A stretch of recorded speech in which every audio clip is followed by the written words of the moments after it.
Good morning. Welcome to our webinar on 10 must-have features in your online grocery solution.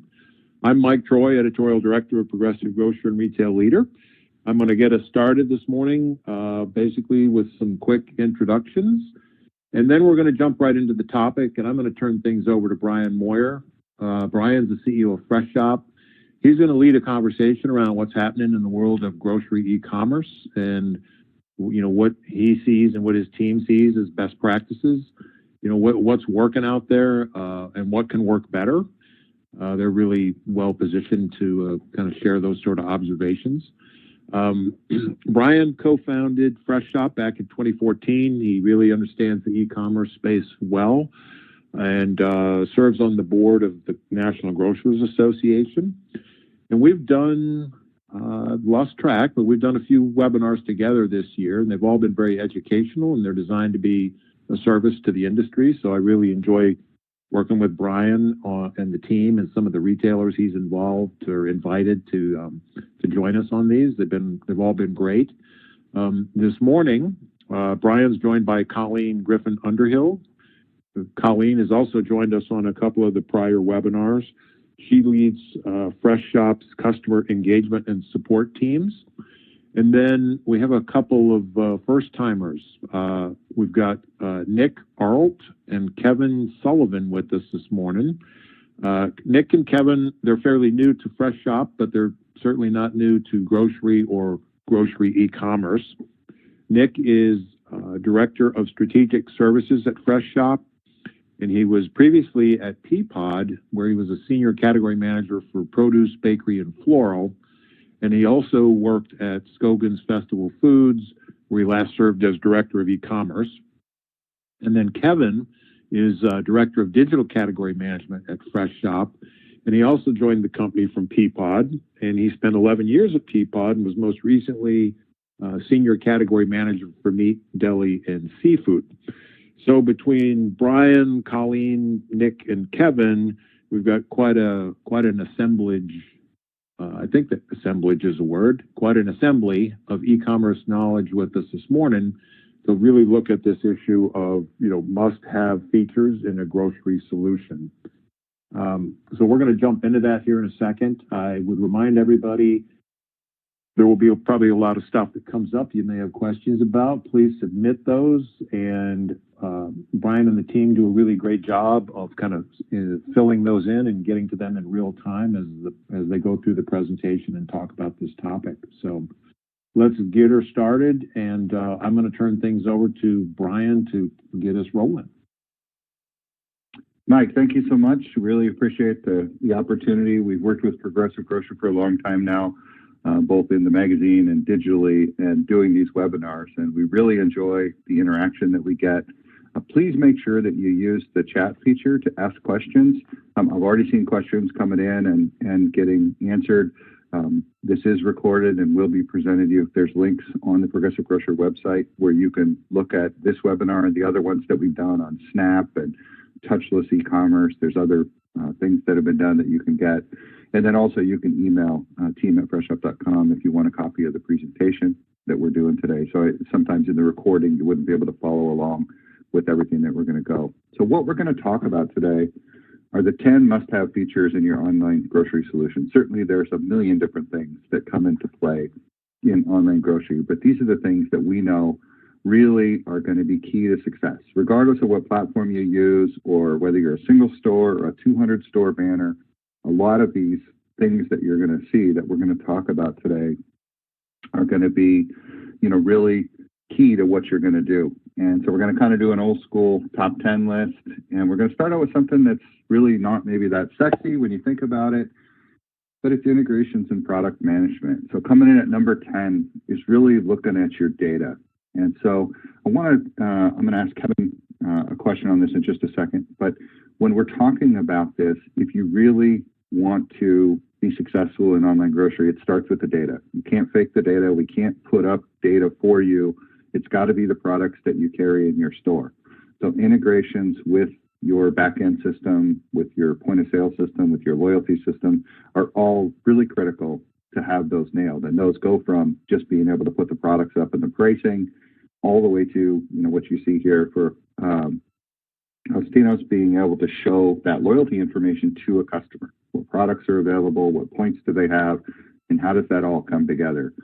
So it's really the cornerstone of getting your project off and going and keeping things really current, because as much as you think about digital being this really exciting thing and people are coming to the website to check out your history and everything else, if you really take a step back and think about not just online grocery, but just in general, people pass the threshold of your store, whether it's digitally or brick and mortar, for one reason only, and that's to buy products. And so if you really want to distill down why is anybody talking to you, it's because of the products you carry.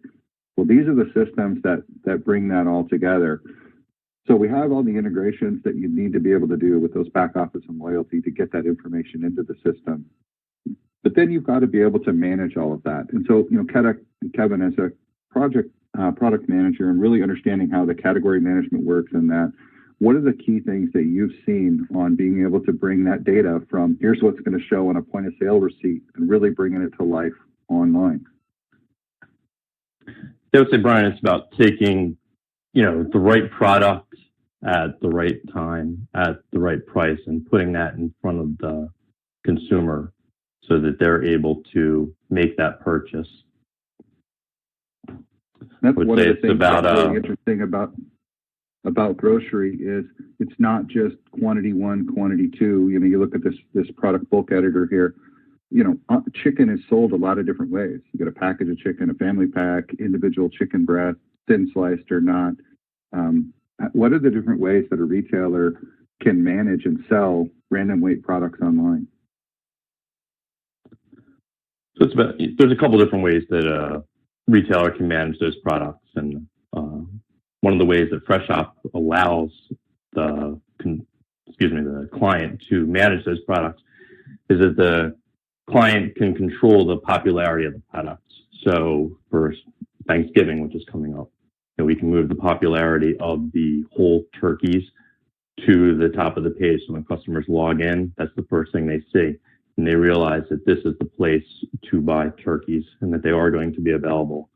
You can also create banner promotions, which we'll cover a little bit later in the ad, and clickable banners where customers can click into it and choose which products they want.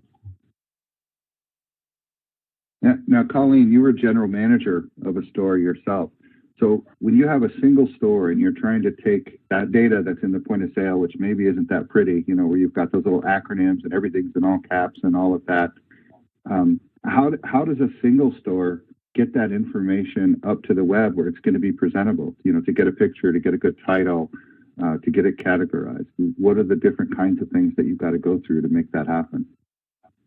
Yeah, so I think it's often a shock to retailers when they see their data for the first time. You're used to seeing it in reports and spreadsheets, but then when you visualize it on the site for the first time, there certainly is, cleanup that needs to be done. When we say cleanup, we talk about things like correcting abbreviations and descriptions and making sure that the right image is on a product that truly represents the way that you sell that product, as well as fixing things like all caps, which happen all the time. And so having a tool that allows you to focus on what's most important to your store, using filters to say, I really want to get bakery to be, the spotlight on my e-commerce site, and being able to use image library, like is shown on the screen right now, to hand select and pick the right images that best represent you. Yeah, that's a good point, is what represents you, because each store is different.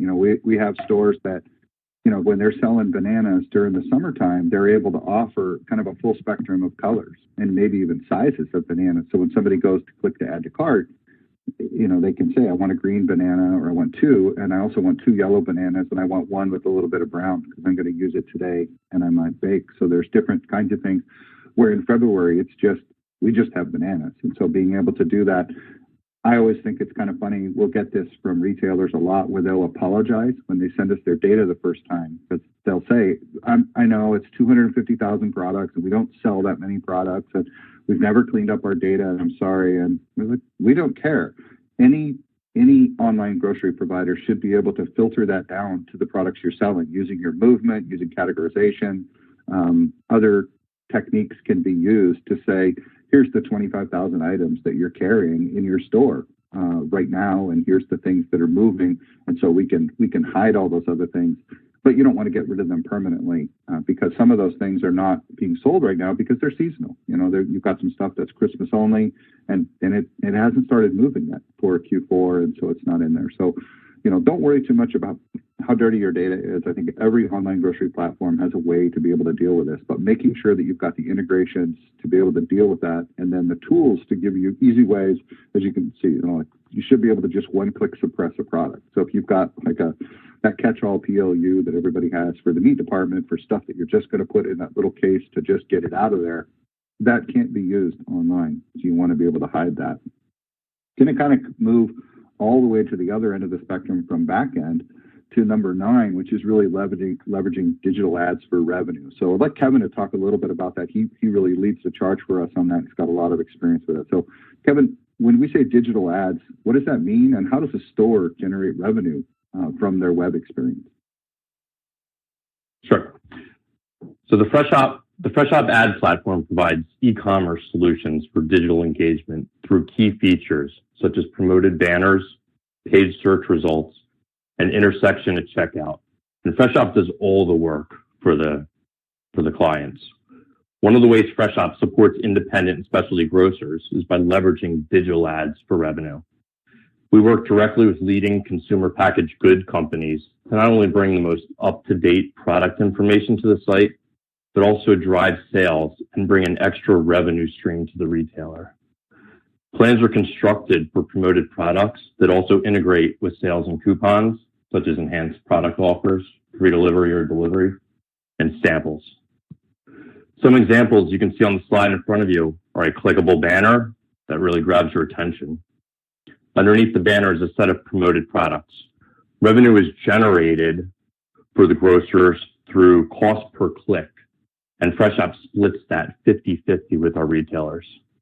To the right of the banner, we have a product set at the point of checkout, and further to the right, we have a skyscraper banner. And you'll see those skyscraper banners typically on our ad page, which is one of our most active pages. Digital ads with Freshop are not only a way for CPGs to promote their products, but also a great way for our clients to add an extra stream of revenue. Terrific. How does a single store, get an advertisement from a big CPG onto their site? Is there a negotiation mechanism? Do they have to reach out and bring it to their provider to get it up there? No, they don't actually have to do anything at all. They can just opt into our ad program. We do actually all the negotiations.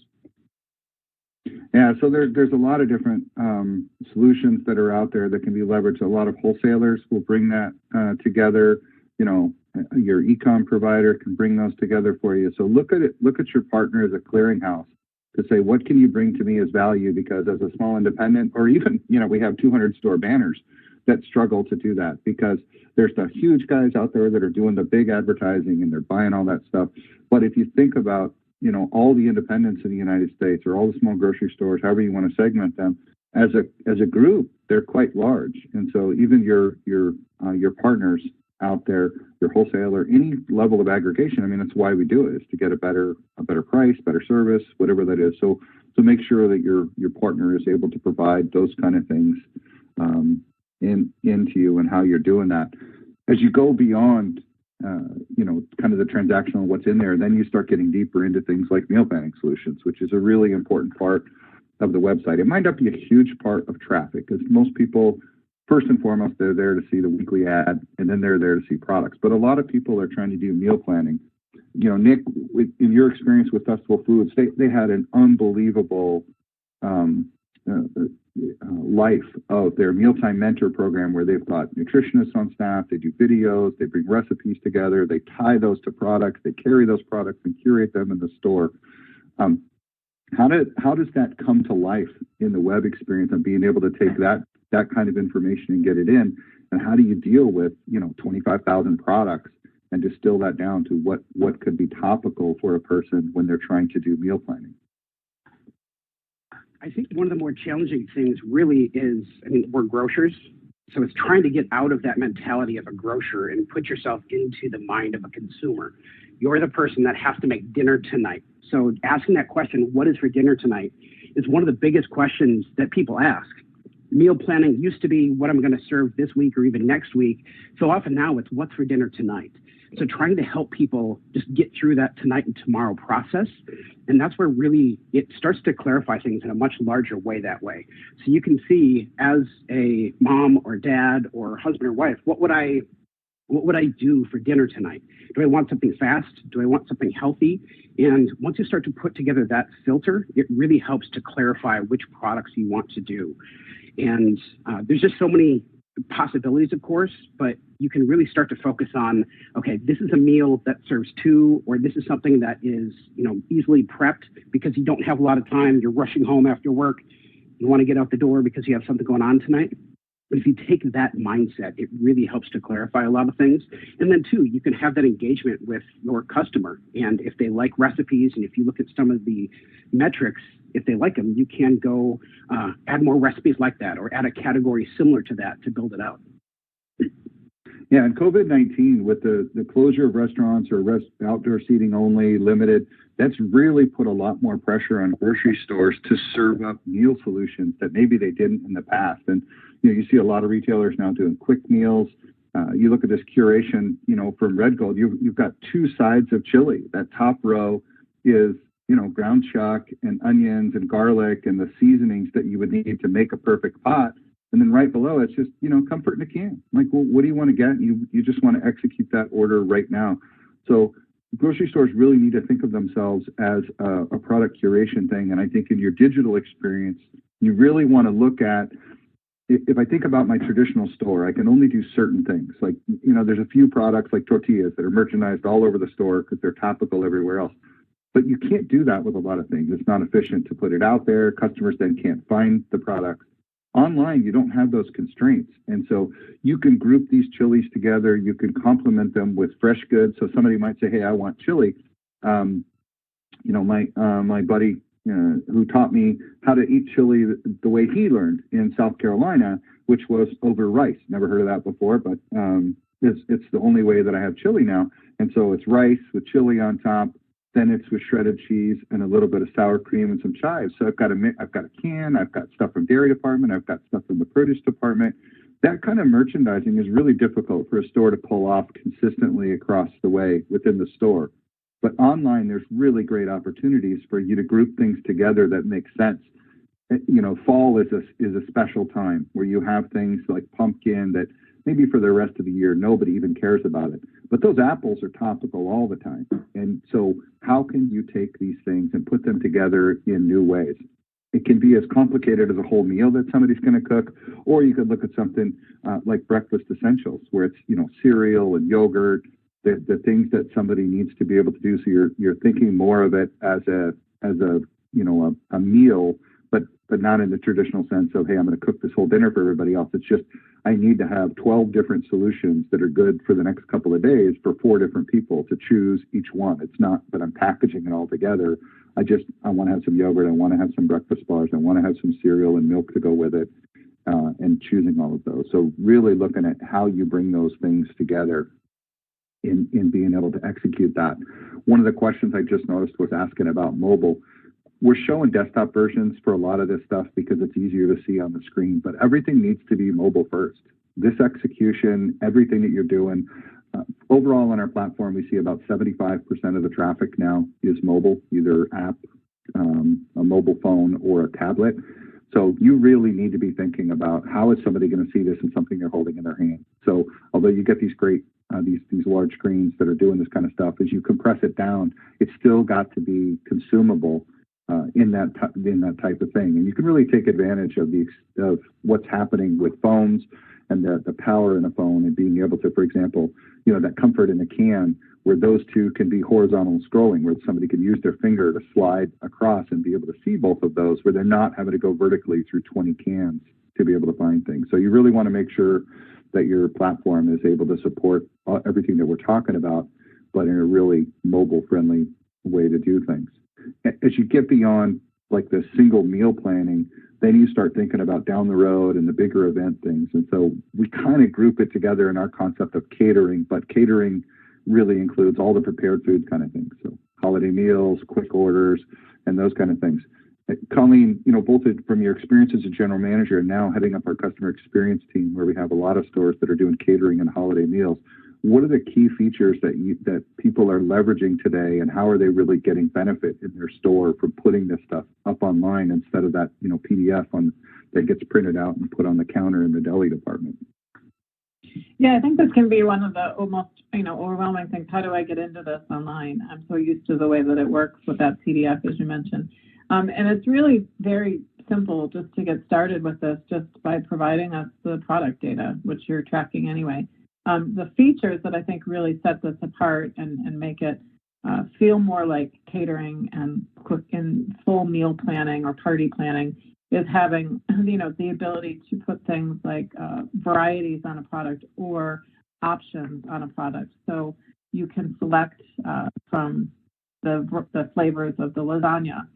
You can add products or sauces to an item. You can also even choose to have an item ready hot or have it, cold, so you can heat it up as you're ready. So the features is really making that something that's not so set, and gives the customer the ability to customize this and build it to their specifications. It really does also help to be able to build out things like these options that you can add to a product. Cakes are a great example as well, giving that customer the full ability to see all the different styles that you're making already, but letting them choose from these drop downs, and also being able to add to the price if you need to. So if the Super Mario Racer cake is a little bit more than the others, being able to add that charge onto that variety really is a feature that makes this a full interactive experience that they can build out not just a cake, but a whole meal for a holiday. Yeah, and it's how you define it, but it can be used, like you said, for holidays. But it's something that's pretty evergreen. People throughout the year are planning parties or corporate events or whatever, and again, they're looking more and more to their grocery store for these solutions. But you can start small. A lot of stores just start out with putting the 8 or 10 different kinds of trays that they make: sandwich trays, fruit trays, cheese and meat trays. You don't have to have this full catering menu. It's really just having a solution for somebody that says, hey, if you have a party or if you've got an office event later today, we've seen customers that have been really successful with doing those kind of sandwich platters and fruit platters, which are high margin. They're really easy to execute. And it might be a 4-hour lead time. So if I place my order by 8 in the morning, I could get it at noon that day to do that, to do those platters and to be able to get those in there.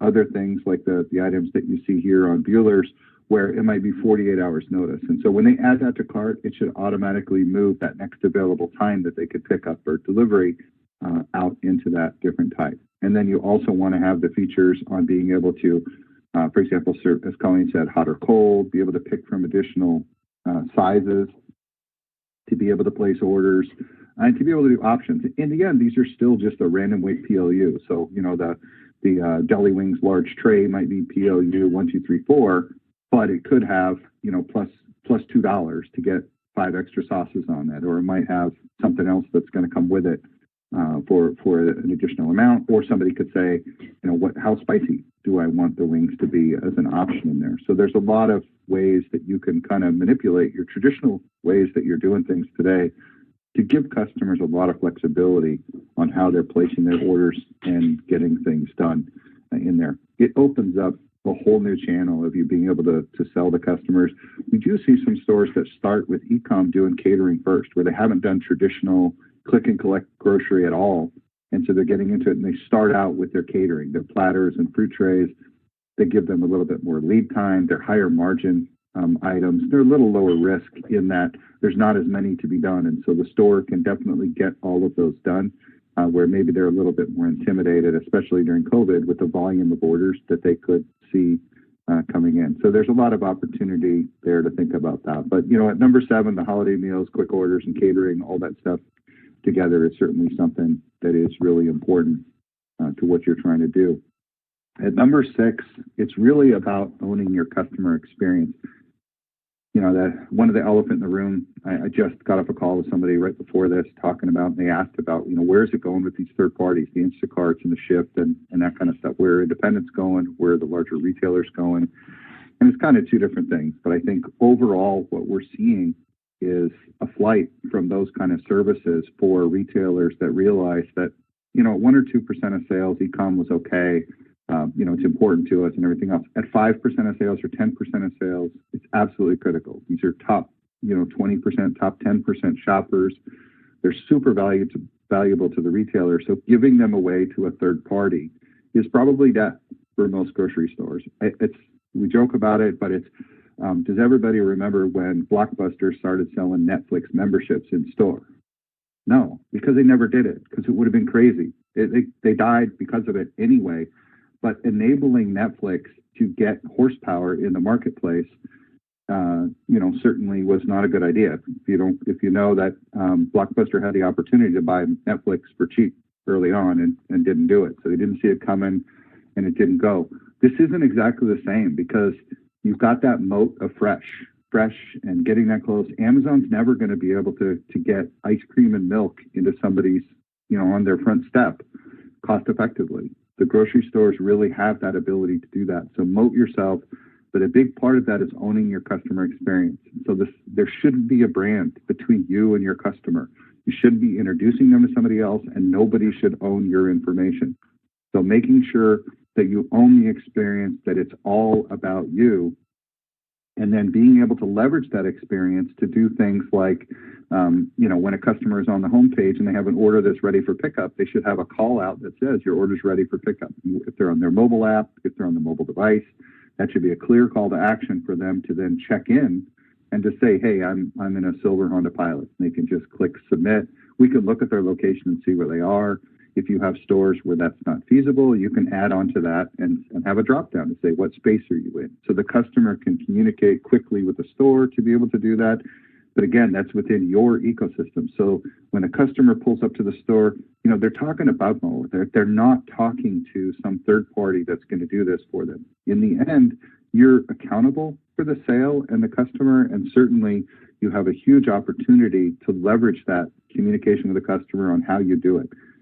If we think in holistically about what is the difference between independent grocers and not the really big box brands, it's about service. If it was all about price, Walmart would have won long ago. And that hasn't happened because a lot of people don't like that experience. They want the customer service. They love what other grocery stores bring, which is that focus on quality, the focus on local and awareness of what's there, good training. The employees are loyal. They're proud to work there, and the customers are proud to shop there, and they're loyal as well. And so keeping that customer experience, really owning that and maintaining that tight experience is super important. It goes all the way down to, you know, in-app chat to be able to communicate with the customer. You know, it's past where you can just call people. A lot of people won't answer the phone. My kids I've got a senior in high school, sophomore in college, and a senior in college. They don't have voicemail. They've never set up their voicemail. If somebody calls them, they know it's me or my wife or, you know, something like that. It's not they don't call each other. That's not how they communicate. And so they expect to get a push notification or a text, an in-app, in anything besides a phone call. However, there is a large audience of people that still want to have a phone call. So any experience that you have should give you the opportunity to call the customer, to text the customer, to email them, to chat with them. Fish where the fish are. You know, communicate with them the way they want to do it. But you want to do that within your channel. You don't want to have to explain, hey, I'm entity X and I'm serving this local grocery store. That's just, you know, in the long run, there's no real outcome for those services that's good for grocery stores. They either get big enough that they say, forget it, we don't need grocery stores anymore. You know, in a large metro area, we're going to buy 400,000 square foot stores that are struggling. We're going to shut them down and make them dark stores, and we're just going to go forward. Or they run out of money doing their thing and they die, and then the store is on the hook for continuing to provide that service to the customer when maybe they weren't prepared to do that. So really important that you own your customer experience. Coming in at number 5 is order fulfillment and tools and practices and how you really take care of the customer and do that. So Colleen, again, with your experience with doing e-com, I know you were on multiple e-com platforms, and now, of course, you're running our, with all of our customers with onboarding and how they get support and everything else. How important are the fulfillment tools themselves and the practices versus, the technology of what people are using? Just, how do you break up the tools, the practices, and how are stores successful with these? I think that the stores, it's really about scalability, right? I mean, to get into this and make it work and make it profitable is about how quickly can you process these orders, but not only that, how accurately can you do that? And so having tools that, gives you the ability to get personal shoppers out there very quickly and right into the products and right into making substitutions is really critical to scaling this. And then, other things that come into play is what do you do when it's time to go to the deli counter? What does that personal shopper do? Do they stand in line in front of another customer, or do they just wait around until there's not a customer? Neither of those solutions are really good. So, things like having this department printer where a personal shopper can send a part of the order to the deli and say, please have this ready. And when they're ready, they come around and the product is there and you don't have that dilemma. So those tools really are critical, again, to making this scale and making the ease of communication for the personal shopper and the customer is essential. As you were talking about customer service, that's everything. And I tell people all the time, you guys we're experts at customer service. And it's just really about having a tool that gets out of your way, that lets you give that same level of customer service digitally that you give to your customers in store. Yeah, and you've got to deal with those different customers too, both, as I was talking about before, and owning the experience. Some people want to get a notification on everything that's being done, and they want to, like your substitution rules, if you think of them in general, they could be best comparable, like I'll let you do whatever you want. I don't want this substituted no matter what you have. And then the third option for some stores is contact me, where the person is maybe ordering Honey Nut Cheerios or something like that, but they have a very specific reason why they want the product. They don't want something else, but at the same time, they need cereal. And so they may want to communicate. And so having the right tools to be able to communicate with the customer is really important. As Colleen said, this is all about profitability too. You've got to be able to cost effectively provide this service. And so being able to get these things done, being able to push. So if I start my pick, to be able to say, okay, I'm going to pick the service counter items in the deli and I'm going to send them to the printer in the deli. And that's going to print out like you see there with the bananas, and it's going to beep. And so somebody in the deli department, they don't have to have a device in their hand. They're not watching to see what orders are coming in. They're just kind of dealing with customers at the service counter. At the same time, they're watching that printer that's sitting right there, and they're listening for the beep. They tear off that piece of paper. They work between customers to get those items sliced, get them ready. And then when the personal shopper shows up, they're able to just hand them that order.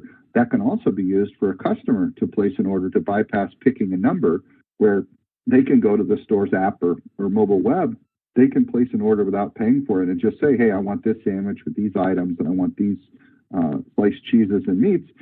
And then when I get up to the counter, I can just get my items, put them in my basket, and I'll pay for them like I would normally. So it's really kind of getting out of the way of the customer and your associates.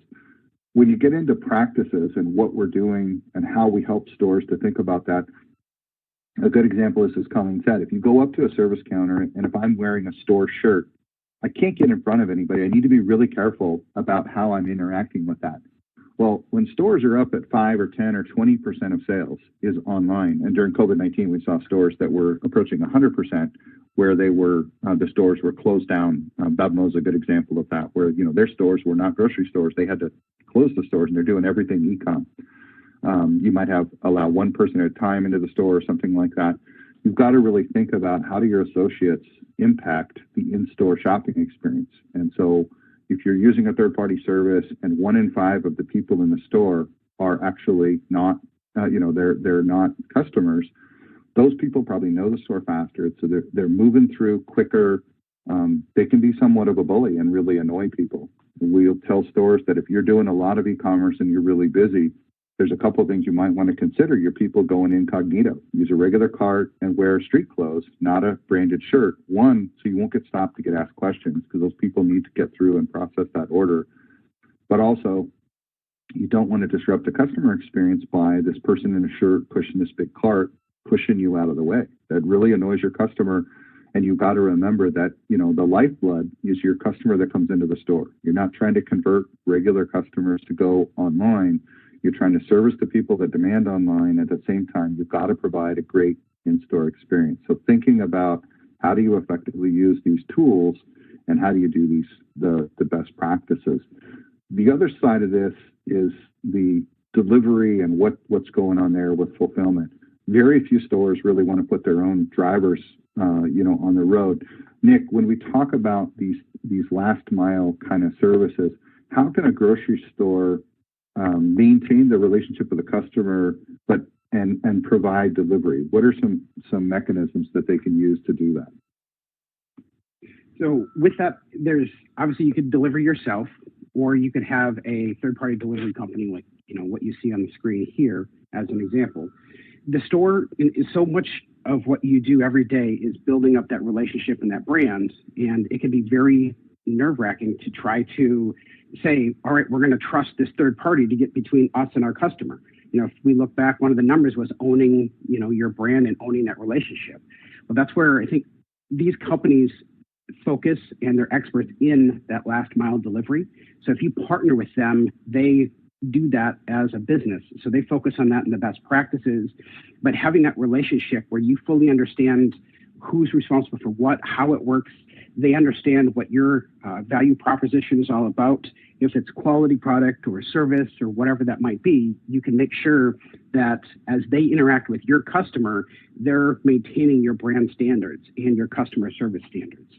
And then two, there's the technology part of it as well, making sure that your flow with your customer, your communication with your customer, as we touched on previously, having that delivery process part of that.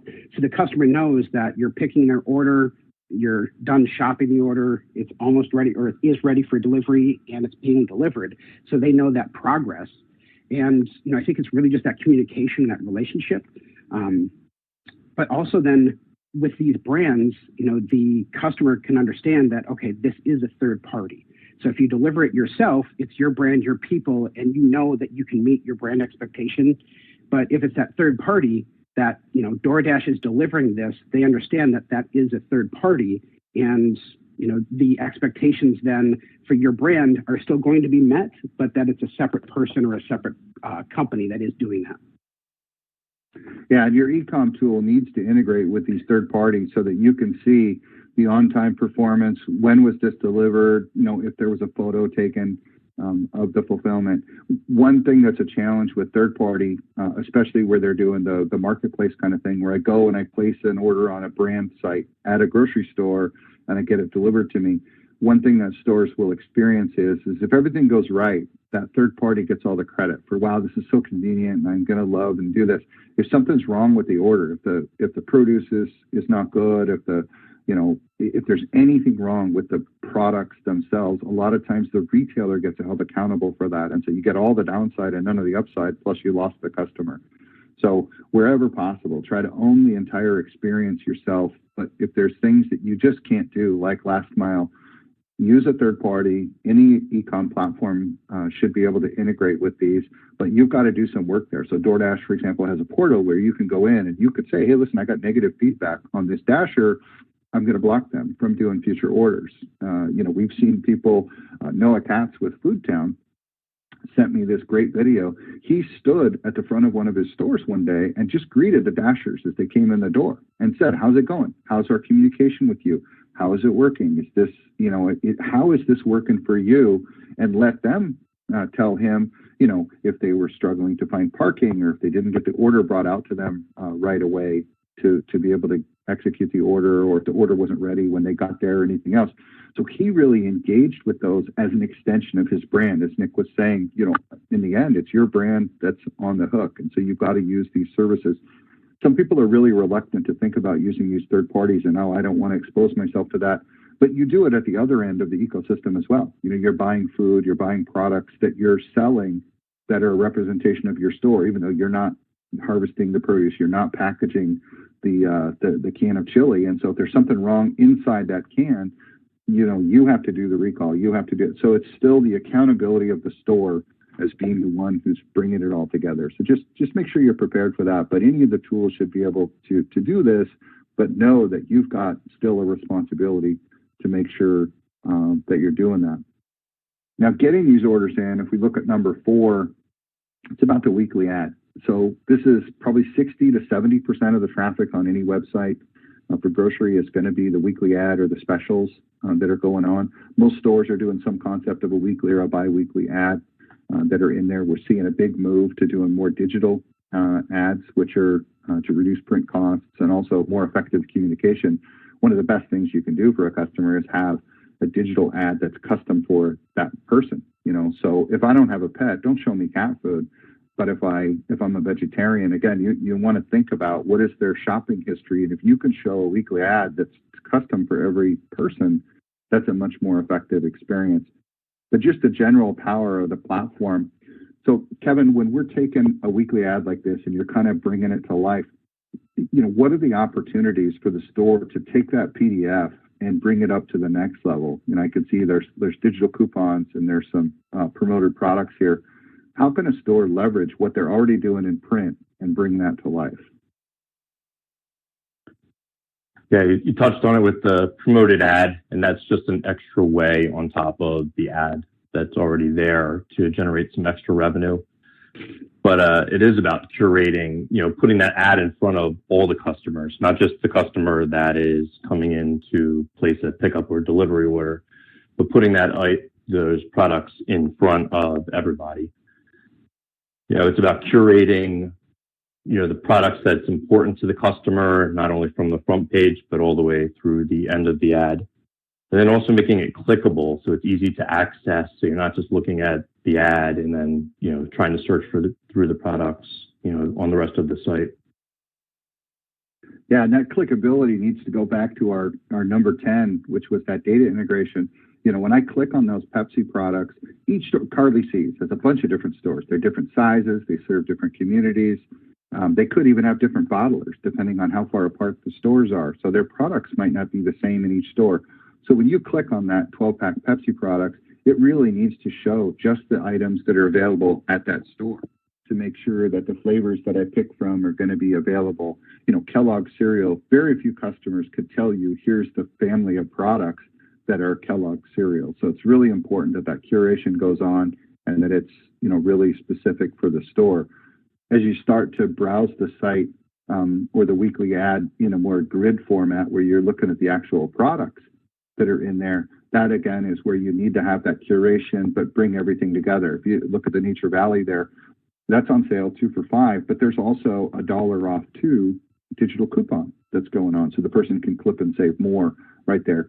So instead of having that as some separate experience where I go and do the digital coupons or I do my loyalty, you can see there's a checkbox that says, just show me everything that's on the ad that has a digital coupon and that were purchased by me. Again, any e-com platform should have these things integrated for you to allow the customer to say, I know you sell 25,000 things, but I buy 250 things from you, and I want to see those items that are on the weekly ad this week. And that's what I'm going to start my choices from, but I might expand out beyond that.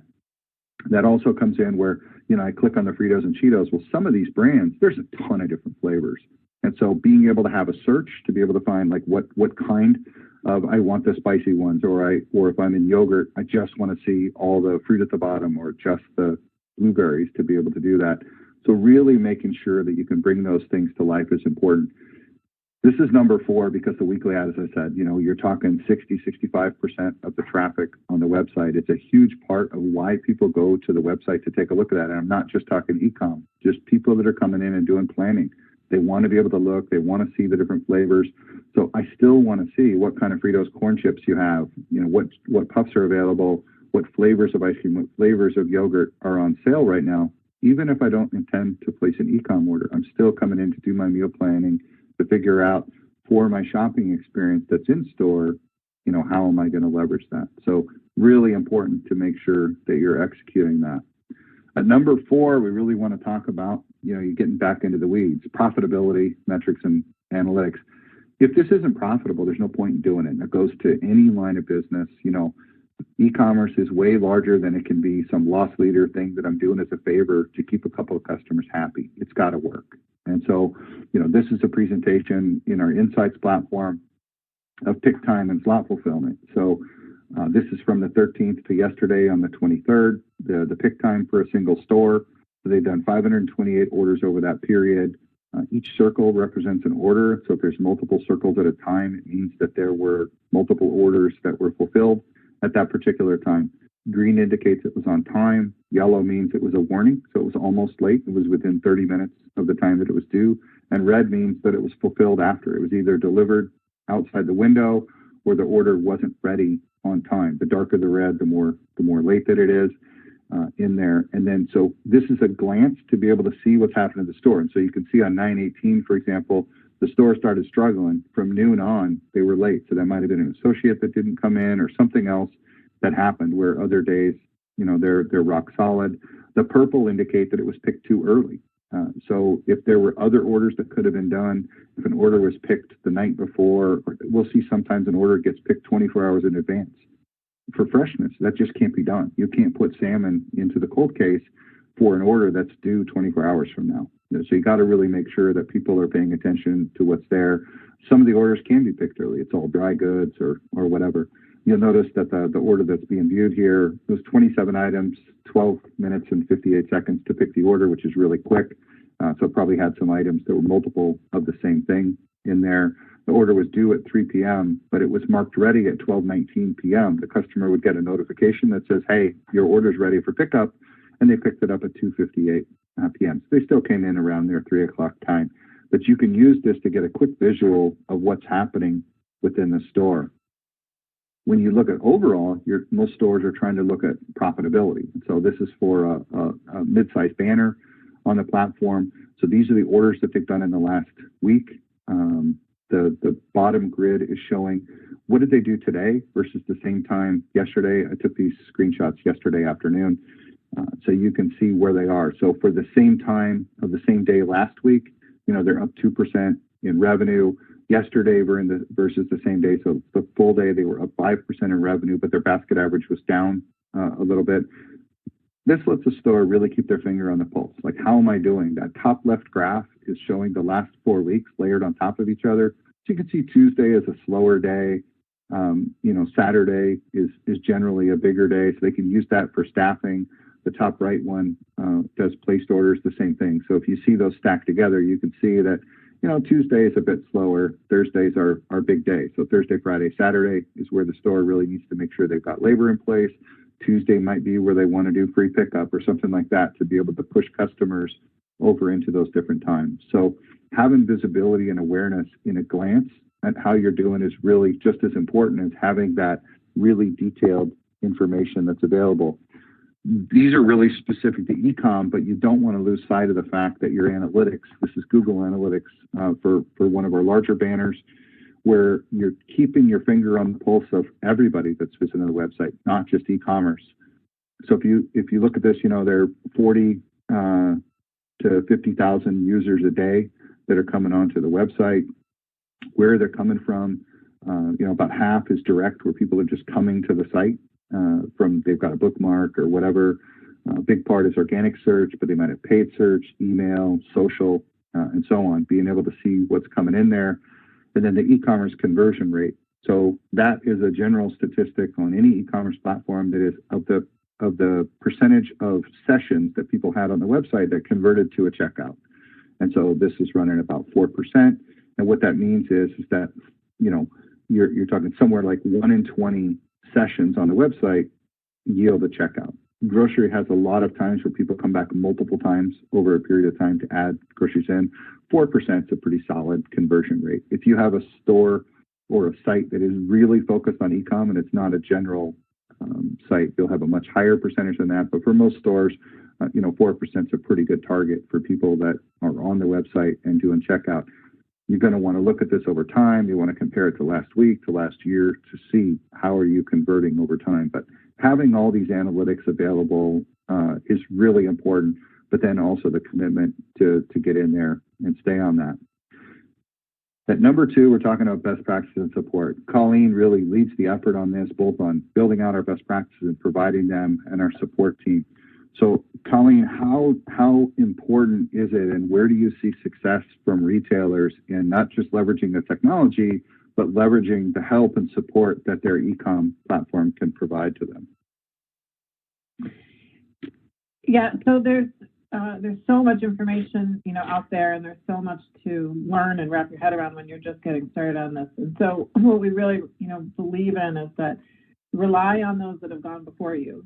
There are best practices. There are people that have been doing this and have, gone through the painful moments of getting this off the ground, but are now, up and running and successful. And so, it's just important that you take the time to both document best practices and stay on top of them.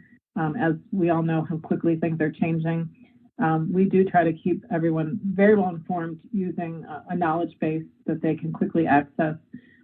We see retailers, interact with the support in many different ways, but I would say the most successful are using the knowledge base first as a tool and then coming back to us with follow-up questions. So you can see here on the screen as this customer is typing in a request to find out more about how to get started with Snap, we're suggesting articles that might help them. And we know how busy everybody is. And so it may just be faster for John to jump into the article, read through that, and then come back to us with questions.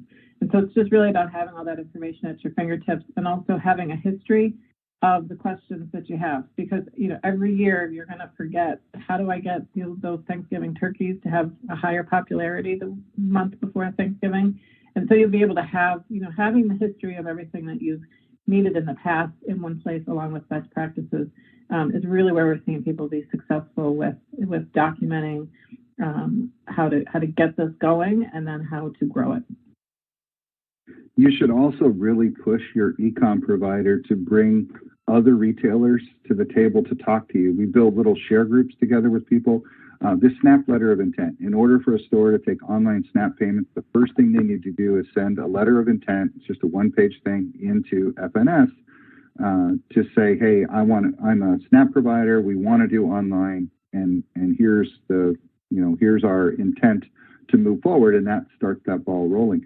Martin's was kind enough to share the letter that they sent in that got approved. We took that, kind of generified it a little bit, and published it so stores could just copy that, put in their information, and send it in. There's nothing magic. There's nothing, you're not having to evaluate or do anything. It's really just, I want to do this and I meet these criteria. I want to move forward. That kind of thing with grocers, they're usually really open to talk to each other. One of the great things about grocery is the collaborative spirit and the network and people working together. And part of that is fostered by, a grocer that's in a different state. They have zero chance of competition. So they're totally open to sharing pretty key features on what their best practices are. We have retailers that are open to share, like, here's our personal shopper promise. Here's how we do personal shopper training. It's how we select them. So we have, we have job descriptions on a personal shopper or a personal shopper lead to full practices on how you do stuff, what are best practices to get that done. So some of them should be technical and related to the platform that you're using and how you effectively do that. But a lot of this stuff really should be much more about just in general, how do you execute online grocery effectively and what are the steps for that? You can distill it down to really simple things. Profitability in online grocery, you should be able to do one order a day at $100 basket average and pay for your e-com platform. Unless you're paying a really high percent of sales or something like that, that's definitely achievable. And you can do one order standing on your head.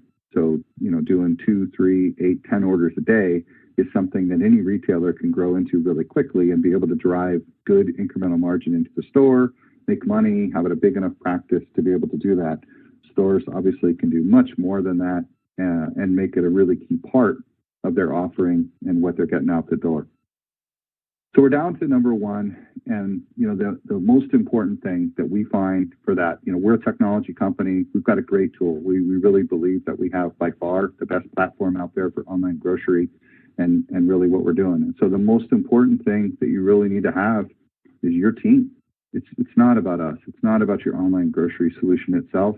It's about your team and how that comes in. That starts with the ownership and management commitment, really believing in what you're doing, making sure that the team understands it, that your store directors, that your category managers, that everybody is committed to providing this as another great service for the store, that you're training and supporting your staff, that you're providing them the tools that they need to be able to get it done, the belief that this is important, and working with the customer and really reinforcing that focus on customer satisfaction. One thing that's really interesting about e-commerce is you think in general about e-commerce as much more anonymized, where somebody's placing an order and you never see the person and it all happens.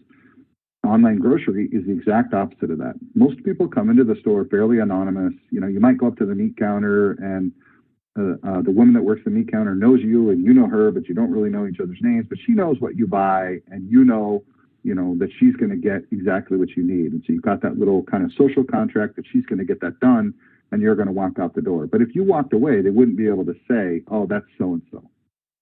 So there's an anonymity to general shopping that doesn't exist. If you think of even of your loyalty platform, you'll only know about the loyalty orders after the customer has checked out and walked out the store. With e-commerce, it's completely the opposite. Every step of the way, you know that. The personal shoppers get to know them and the customers get to know the personal shoppers. You'll regularly see where people want to select a specific personal shopper, or they'll say, hey, if Mary's not there today, just tell me and I'll get my order another day, because that person, I have a trust with them, they know me. The other part of that is the personal shoppers get to know people. When they're taking out and they're putting the orders into the car, they're like, hey, you got a new car, your kids are sick, or hey, you didn't get bananas. I put 2 bananas into the thing. I know you normally get them. We didn't charge you for them. I hope you enjoy them. Have a great day.